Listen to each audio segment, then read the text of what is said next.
toutes et à tous, c'est Ramel, j'espère que vous allez bien, j'espère que vous avez apprécié la vidéo d'hier, de plus en plus de commentaires qui jouent beaucoup sur la psychologie. Je prends, vous savez, tous les commentaires, ils sont bons à prendre. Essayez juste, si vous êtes un petit peu cinglant, un petit peu tranchant, d'essayer d'argumenter, parce que beaucoup de membres et de la chaîne YouTube des Rois du Bitcoin lisent les commentaires avec une grande intention pour essayer un petit peu de jauger et de tester le marché d'un point de vue psychologique, si vous le souhaitez.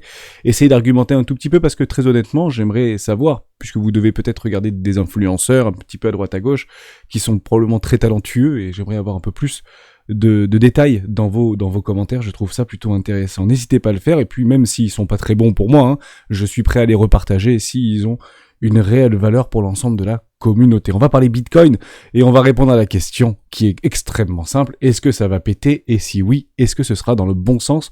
On refait un tout petit tour en arrière, on va reparler un tout petit peu psychologie. Je reprendrai, comme je l'ai fait précédemment par rapport à CMA, Crypto-Monnaie Analyse, qui semble nous donner un point relativement bas aux alentours des 10 000 $. J'aimerais qu'on en parle ensemble. Je pense que ça va être une vidéo extrêmement intéressante avant les départs en vacances. On commence maintenant. Avant de commencer, je vous invite toujours à rejoindre le Discord des Rois du Marché. N'hésitez pas, le lien sera dans la description à l'intérieur. Vous y trouverez dans l'onglet documentation une stratégie qui s'appelle la stratégie des 4 rois. N'hésitez pas à l'utiliser, vous en imprégner, vous en inspirer pour vous aussi trouver votre propre style d'investissement, que ce soit sur le court, moyen ou long terme. Côté Bitcoin, on est toujours sur le coup de cet engulfing pattern ici, cette bougie de ravalement haussier en délit, et on tend à la tenir. On est toujours sur les 16 850 $. Qu'attendons-nous? Très probablement un catalyseur. Demain, le CPE Core, donc ce sera juste ici, ce sera vendredi 23. Ici, le PCE Core qu'on attend avec une grande impatience. Probablement que le marché va probablement le pricer avec beaucoup de volatilité. C'est une journée de volatilité, donc demain à 14h30, il y aura toute l'après-midi de l'ouverture de Wall Street pour pouvoir le quantifier. Est-ce qu'on va péter à la hausse, est-ce qu'on va péter à la baisse? Très franchement, j'aimerais revenir en arrière avec vous parce que les deux possibilités sont vraies, mais on pourrait éventuellement les jouer dites simultanément. C'est difficile de pouvoir trader en plein milieu d'un range. Actuellement, on se retrouve dans une zone de confluence extrêmement forte entre les vendeurs et les acheteurs. Juste ici, vous le voyez depuis le début de ce range qui dure depuis un peu plus d'un mois maintenant. On est pile, en fait, dans cette confrontation entre les bulles et les bears à 16 850 $. Honnêtement, on peut pas faire mieux. C'est là où on a le plus travaillé. Alors, on peut tracer des obliques, des droites, des Fibonacci, etc. Est-ce que c'est là-dedans qu'on trade? La réponse est non. Généralement, on va essayer de chercher les extrêmes, des zones de rechargement d'achat. On l'a eu ici sur les 16 400, 16 300 $. Je sais que beaucoup ont pris du contre-tendance un petit peu dans la volée, puis généralement, vous êtes récompensé. Est-ce que ça va tenir? La question, bien sûr, reste ouverte. Pour celles et ceux qui souhaitent vendre ce marché, malheureusement, c'était très difficile de le faire dans ce haut de range. Pourquoi? Parce que jusqu'à preuve du contraire, on ne le connaissait pas. Quand on a commencé à voir, c'était pendant le match de la France contre le Maroc, on avait un espèce de poussée haussière par rapport au FOMC, derrière d'arriver exactement à 18 427 $. Bon, c'était relativement compliqué à encadrer, beaucoup étaient à 18 500 $. Je sais que beaucoup de membres du Discord avaient à 18 497 $, un short ouvert en levier x100, x50, x10, x tout ce que vous voulez. Bon, probablement que beaucoup ont été pris, mais d'autres n'ont pas été pris. Est-ce que ça veut dire qu'on n'y retournera jamais? La question, bien sûr, reste ouverte. Je pense qu'on va l'exploser à la hausse, ce truc-là. Mais c'est très personnel, bien évidemment. J'aimerais qu'on revienne un petit peu dans le passé, parce que on est tous en train de se regarder dans le blanc des yeux et d'essayer de trouver des fractales, que ce soit en 2015, et je le fais très personnellement, ou également en 2018, par rapport à des données statistiques, des données chartistes, d'indicateurs techniques sur des très grandes timeframes, notamment en weekly. Et vous avez raison, il n'y a pas plus bear que pendant cet hiver 2022. Il faut vraiment s'en rendre compte. Toutes nos données, on-chain, data, RSI, MACD, sont extrêmement bear aujourd'hui sur des très grandes timeframes. C'est du jamais vu en réalité sur le marché, notamment de Bitcoin ou sur le marché du crypto total ou des cryptoactifs dans sa globalité. J'aimerais vous revenir dans une situation relativement similaire, mais d'un point de vue psychologique, c'était en juin et juillet 2021. Est-ce que vous vous souvenez de cette situation-là? On était en train de crier entre guillemets aux 10-12 000 $. Et on va pas se mentir, c'est à peu près ce qu'on est en train de retrouver aujourd'hui. Alors est-ce que le marché a un contretemps, a pris un contre-pied pour aller nous chercher un nouvel ATH pour pouvoir cracher? Est-ce que tout était calculé d'avance par cette smart money des opérateurs et des faiseurs de marché?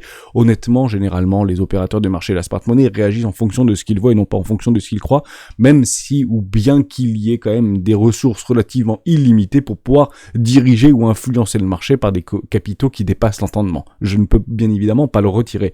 Néanmoins, d'un point de vue psychologique, on se retrouve dans une situation relativement similaire. Est-ce que vous vous rappelez quelle était la big news de juin-juillet 2021? Est-ce que vous vous en souvenez? C'était quoi en fait? Qu'est-ce qu'on était en train de pricer? Et qu'est-ce que le marché dans sa globalité était en train de marcher? On peut retourner d'ailleurs sur le S&P 500 pour regarder un petit peu juin, juillet, août 2021. Ça continuait à augmenter, ça continuait à s'apprécier, mais le monde entier était bear. Pourquoi le monde entier était bear?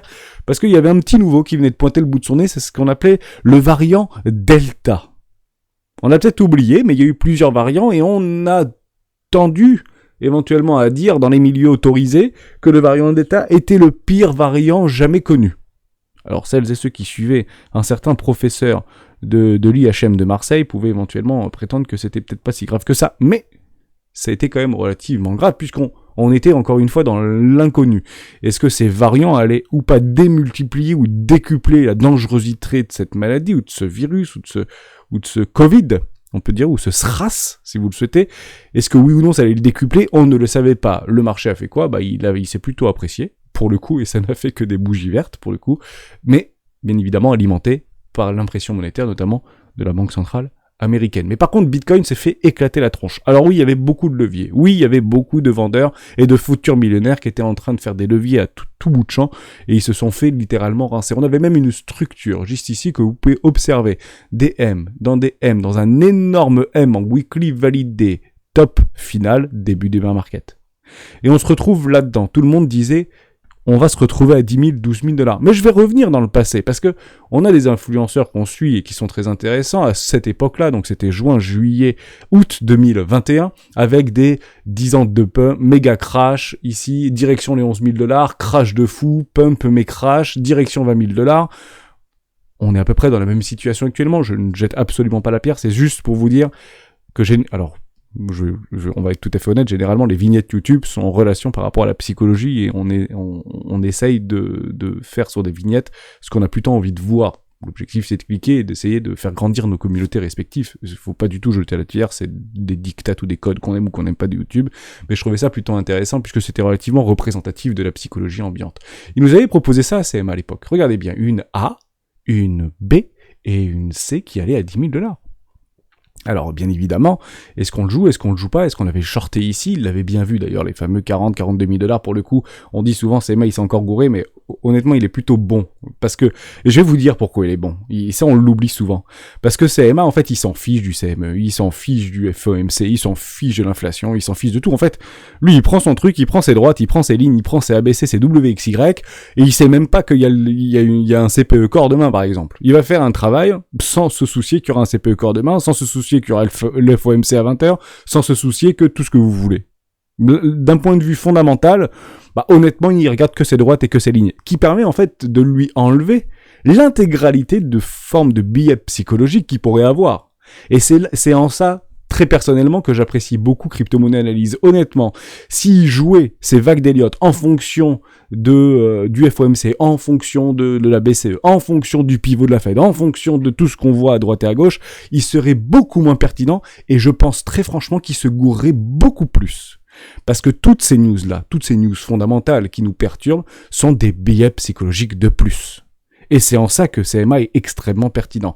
Dès lors, on revient dans le passé. Est-ce que ce qu'on a sous les yeux est pertinent ou pas? C'est complètement valide, finalement. Tant que le plan n'est pas invalidé, donc tant que les 42 000 $ ne sont pas invalidés, ce plan est bear. Et ce plan, il faut le jouer jusqu'au bout. Donc on met un stop au-dessus de la précédente structure, invalidation de B. Formidable. Aujourd'hui, qu'est-ce qu'on nous propose? On nous propose la même chose. Une A, une B, une C plutôt bien engagée. Une C plutôt bien engagée. Invalidation, au-dessus des 18 500 $, ou au-dessus, des 21 500 $. La A, la B, la C, invalidation, il y a le petit trait blanc, il l'a très bien fait. Et c'est exactement la même chose que ça. Il aurait mis un trait blanc ici, invalidation. Que s'est-il passé? On s'est fait invalider. On s'est fait shooter, en réalité, de littéralement shooter et invalider le plan bear. Et on va vous expliquer quoi? Et on va nous expliquer quoi? C'est très simple. Que la A, la B et la C peut être tronquées. 0,618, 1, 1,618, 2, 2,618, 3,618, mais ça partait en dessous de 0. Donc on se mettait en logarithme éventuellement, logarithmique, pour essayer de gommer tout ça. Mais dans l'idée, les C peuvent être tronqués. Est-ce que la C peut s'arrêter là? Oui, la C peut très bien s'arrêter là. En fonction de son plan, la C, on peut faire une A, B, C, elle s'arrête ici, là, et puis c'est réglé. Il Il n'y a pas de problème. Ou même la C, on peut l'arrêter ici à la place de la B, et puis on refait tout. Et puis c'est génial, c'est boule. Pourquoi? Parce qu'en validation du plan Baird, et puis on casse les 21 500 $. Donc vous voyez que je vous fais une réciprocité par rapport à ce qu'on vivait à l'époque. Maintenant, on va regarder au niveau de l'order flow. Parce que ça, je trouve ça très intéressant. On est exactement dans la même situation si on nommait la dynamique de prix. À l'époque, on était à 30 000 $ ou 35 000 $, et puis maintenant, on est plus près des 17 000 $. Mais si on nommait ça, on se retrouve dans une situation assez similaire, si vous le souhaitez. Regardez ça, c'est relativement chirurgical. On était vraiment là-dedans, ça partait à 10 000. Donc, on voyait ces 10 000 $, on voyait ces 12 000 $ ou ces 14 000 $. On avait un funding relativement négatif. On était sur un, entre guillemets, un ratio de interest aux alentours des 3,2 milliards de $.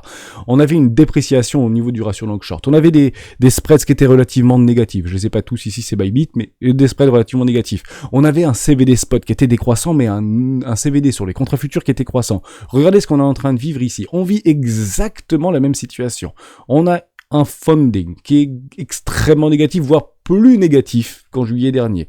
On est sur un même ratio à peu près au niveau des open interest, très proche des 3 milliards de $. Donc pour le coup, on est passé de 6 milliards à 3 milliards.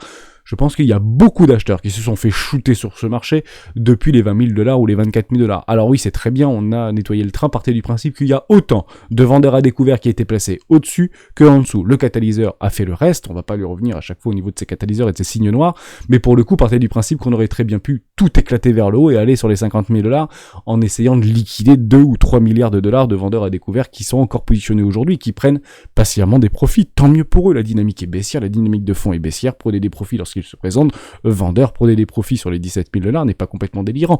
N'attendez pas forcément les 12 000 $ comme vous pouvez bien sûr l'imaginer, prenez des tech profits partiels, c'est clairement le plan et la stratégie qui sera reine et qui sera gagnante à la fin. Vous avez une dépréciation au niveau du ratio long short. C'est relativement chirurgical parce qu'on a exactement la même situation. On avait une remontée un peu catastrophique ici et on se l'était dit d'ailleurs. On s'est dit, il y a trop de ratio, il y a trop de long qui s'est positionné, on va se faire découper la tronche. Bon, c'est exactement la même chose ici. Oh là là, il y a trop de long qui s'est positionné, on va se faire découper la tronche. Bon, bah voilà, est-ce que c'est différent? La question reste ouverte. Nous avons des spreads relativement négatifs, un écrasement au niveau des volumes, on le regardera juste après. On a une dépréciation au niveau des CVD spots, une augmentation relativement faible, mais c'est assez similaire finalement. Hein. C'est à peu près la même chose, on va le remettre correctement. Bon, c'est exactement la même chose qu'au niveau du CVD sur les contrats futurs. Côté order flow, on est dans une espèce de miroir, à la fois psychologique et à la fois on-chain, si vous voulez, de ce qu'on est en train de voir vis-à-vis de notre analyse technique. Ni plus ni moins, on utilise des indicateurs qu'on connaît. Bon, ce qu'on n'avait pas non plus, c'est des espèces de grosses divergences qui étaient en train de se mettre en place. On n'avait pas eu de divergence. Ici, on a une divergence qui est en train de se mettre en place, notamment sur notre RSI. Le MACD nous avait pas donné de signaux à ce moment-là. On était vraiment dans la perte, mais on n'avait même pas structuré des espèces de W. Ici, on a structuré un W sur notre MACD. Et on est toujours d'ailleurs sur des grandes time frames, plutôt dans la main des boules actuellement. C'est comme la dynamique interne sur des time frames en weekly est encore dans la main des boules. On le voit sous nos yeux, on est au-dessus de la neutralité, il n'y a pas de problème avec ça. On fait des structures des W dans des W weekly sur notre MACD. J'ai du mal à être bear pour être... Ça veut pas dire qu'on peut pas aller plus bas. On vient d'aller plus bas. Alors, on était à 21 000 ou 23 000 $, et puis on est descendu à 16 000 $, et le MACD n'a pas vraiment bougé. La même chose par rapport au volume. Ça, c'est très important, puisque les volumes sont nos amis. On avait une dépréciation au niveau des volumes ici. Regardez, hein, on l'a ici, vous aviez un énorme volume vendeur, enfin, on a compris au niveau de du fort, je sais plus ce que c'était exactement la news, mais il y avait le delta, mais il y avait peut-être une autre news qui avait fait ça. Ah oui, ça devait être, oui, c'était un petit peu avant. C'était introduction en bourse de Coinbase, by the rumor sell the news. Bon, formidable. On va pas y revenir. Bon, dans l'idée, ce qui s'est passé, c'est passé. On avait une forte diminution des volumes et on commençait à avoir des volumes qui commençaient juste là, à revenir. Vous voyez ici, on reprend ce trait-là. Bah, pour l'instant, on l'a pas, mais on a exactement la même situation, en fait, hein. Vous voyez ici, vous avez des volumes qui sont décroissants, des volumes qui sont décroissants, et qu'est-ce qu'on fait si on voit exactement cette petite poche ici d'acheteurs? Donc oui, on va le reprendre ensemble, et vous avez raison. On est quasiment venu chercher les bottoms de marché. Moi je dis, on viendra pas les chercher, mais on peut peut-être venir les chercher, hein. Je dis pas complètement le contraire. S'il y a beaucoup d'acheteurs qui sont actuellement en levier, on peut très bien faire un truc comme ça, je dis pas du tout le contraire. Prenons nos responsabilités, premier arrêt ou zone de rechargement de vente logique. D'ailleurs, on peut venir piquer, et à ce moment-là, on va pas se mentir. Tout le monde verra les 10-12 000 $. Bon, bah peut-être une C tronquée, et puis to the moon, et puis on ira faire notre petit rallye de tout ce que vous voulez, hiver, printemps, été, on n'est plus à ça près. Vous comprenez un petit peu cette didactique. J'aime bien aussi la vidéo de ProIndicator, qui ne mâche jamais ses mots, par rapport à cette fractale qu'on peut retrouver vis-à-vis de cette même période. C'est ça qui est intéressant avec YouTube, c'est qu'on peut revenir dans le passé. Je sais qu'il y en a beaucoup qui le font, et souvent me mettent des commentaires, mais vous les voyez pas, parce que ce sont des vieilles vidéos pour dire « T'avais vraiment raison, c'est incroyable, etc. » Alors, j'ai pas forcément raison, puisque je dis tout. Et quand on fait des vidéos quotidiennes, généralement on dit blanc, on dit vert, on dit rouge, on dit bleu, on dit noir. Donc c'est assez facile de tomber sur une vidéo pour laquelle on avait raison, puisque généralement on dit absolument tout. Et tous les scénarios sont faits. Si vous reprenez aussi CMA, il a tellement de plans, et lorsqu'il y en a un qui est invalidé, hop, il revient en arrière, on l'avait vu depuis 6 mois. Regardez, ça fait exactement ça. Donc on enlève le scénario, on revient sur un scénario précédent, puisqu'en fait on gomme ce qu'on a fait précédemment, et on essaie de remettre les briques dans le bon sens. Vous voyez ce que je veux dire ? Toujours la même chose, que ce soit les vagues d'Elliott, que ce soit les Shimoku Kinkoyo, que ce soit n'importe quoi que vous utilisez, l'objectif est de rationaliser des idées d'investissement. Ça ne sert qu'à ça. Moi, mes préférés, c'est des W Weekly, voire des M-Top en weekly qui piègent un W Weekly. Enfin, un W Weekly qui piège un M-Top en weekly. C'est mes structures, parce que ce sont pas vraiment des patterns, mais ce sont des structures que j'apprécie particulièrement. Écoutez ProIndicator, parce que il mâche pas ses mots, hein, c'est dans sa personnalité, et puis c'est pas forcément une mauvaise chose pour le coup. Écoutez ça. Évidemment, quand on est à l'opposé, c'est-à-dire en train d'essayer d'augmenter la valeur le plus possible, ah ben là, vous vous plaignez moins.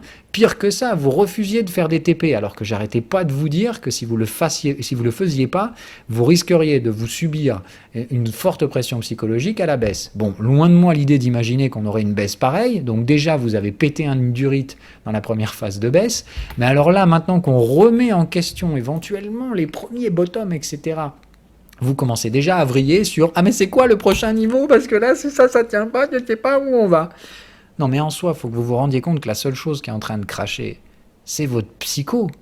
Ouais, donc il avait fait une vidéo dédiée sur ce qui crache actuellement, c'est plutôt la psychologie, et on est relativement similaire actuellement, et on le voit, bien qu'on avait de l'espérance. Pourquoi de l'espérance ? Parce que on regarde ça en réalité. On attendait ce truc-là, on est dans un pullback profond, etc., et on veut que ça parte to the moon. On veut que ça reparte to the moon. Voilà pourquoi on est un petit peu stressé actuellement, mais c'est normal et ça pourra prendre beaucoup plus de temps que ça n'en a l'air. Mais est-ce que ça veut dire que ce truc est mort ? Non, non.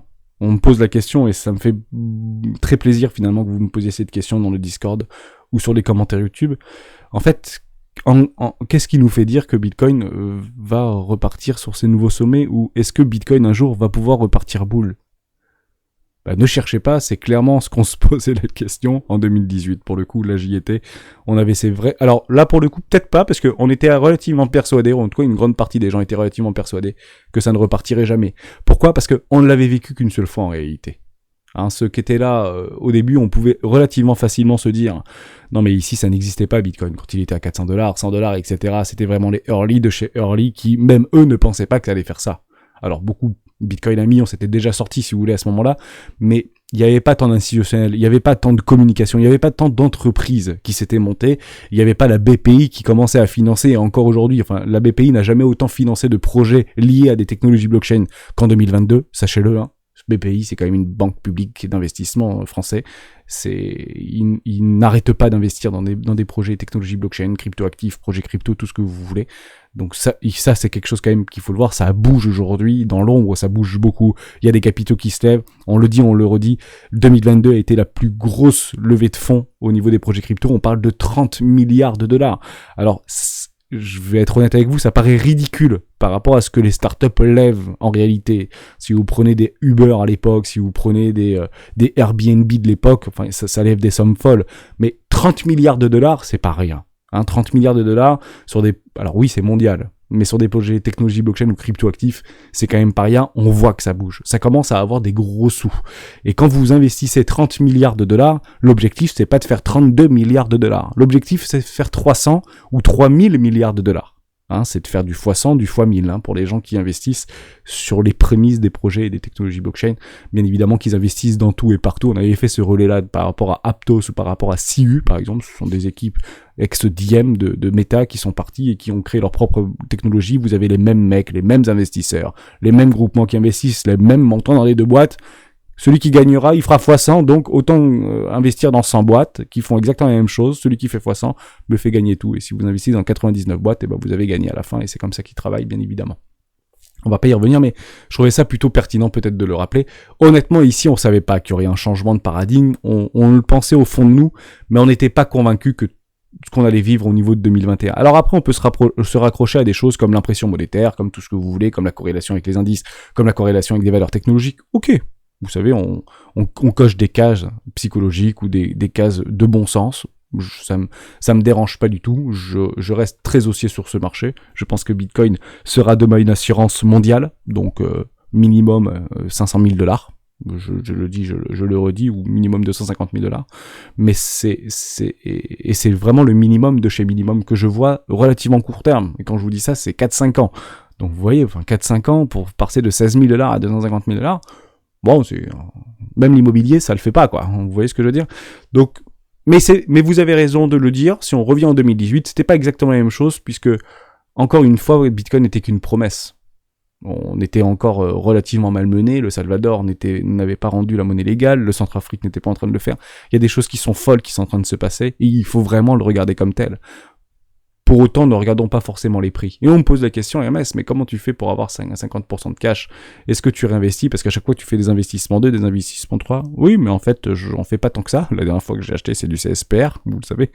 Et d'ailleurs, je sais même pas où est-ce que ça en est, CSPR. On peut le regarder très rapidement, CSPR. J'ai perdu de l'argent là-dessus. Je regarde même pas, pour être tout à fait honnête. CSPR, peut-être pas crypto, tout. CSPR, tu peux me le donner? USD sur crypto.com, ouais, on s'en fiche. J'en suis où? Ah bah j'ai peut-être perdu un peu alors. Je sais plus, je crois que je l'ai acheté à 30 ou 29 ou 28. Bon, j'en sais rien. Ouais, je regarde même pas. Mais voilà ce que j'ai acheté la dernière fois. Je vous l'avais dit, c'était il y a quelques temps maintenant. Mais j'achète plus rien. J'attends des vraies structures sur le crypto total, etc. On peut regarder le crypto total. Je le trouve plutôt intéressant ce crypto total, puisque actuellement les supports tiennent, et les supports tiennent pas qu'un peu. Il est où mon crypto total là-dessus? Il est juste ici. On va peut-être pas tout effacer. On va repasser en weekly. Mais bon, ouais, ça tient quoi. Voilà, vous avez cette énorme ligne jaune précédant ATH, ici sur 750 milliards de $. Ici, vous avez le breakout, et puis on est en train de tenir ce breakout ici.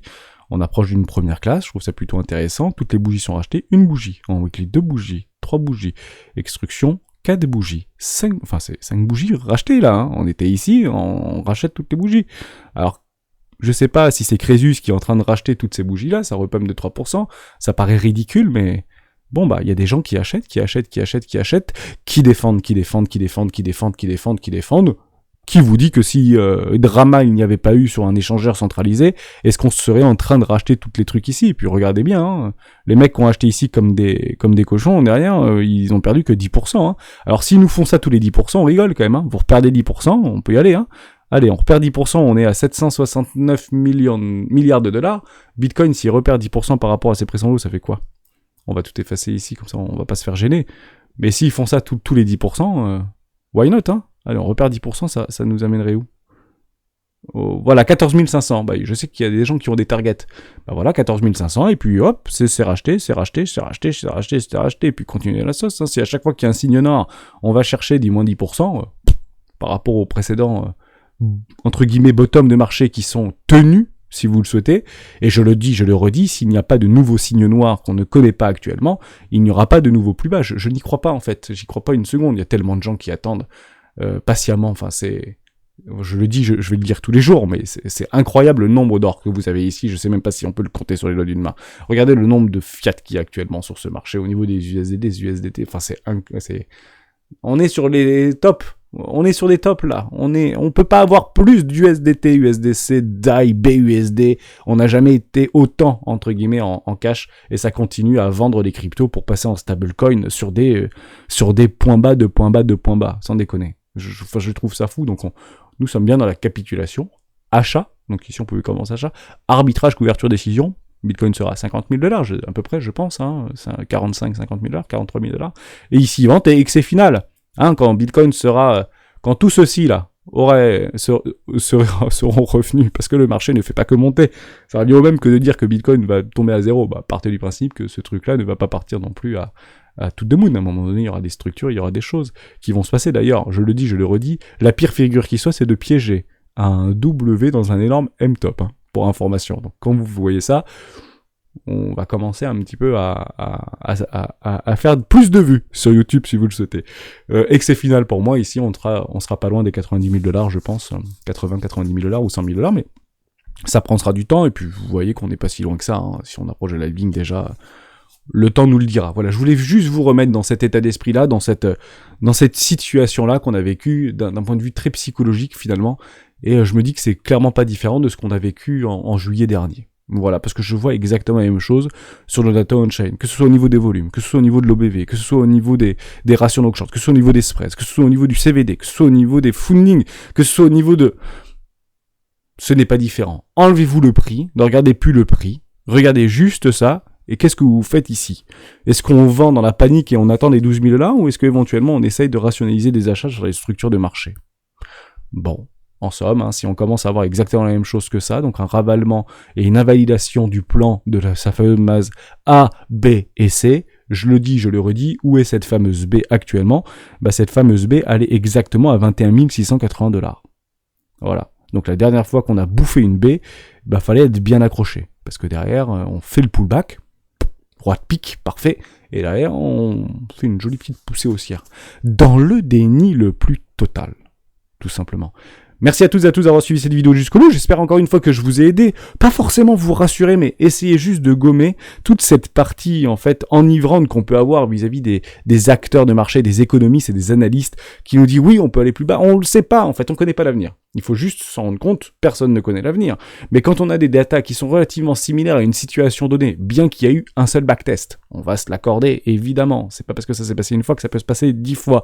Mais jouons-le.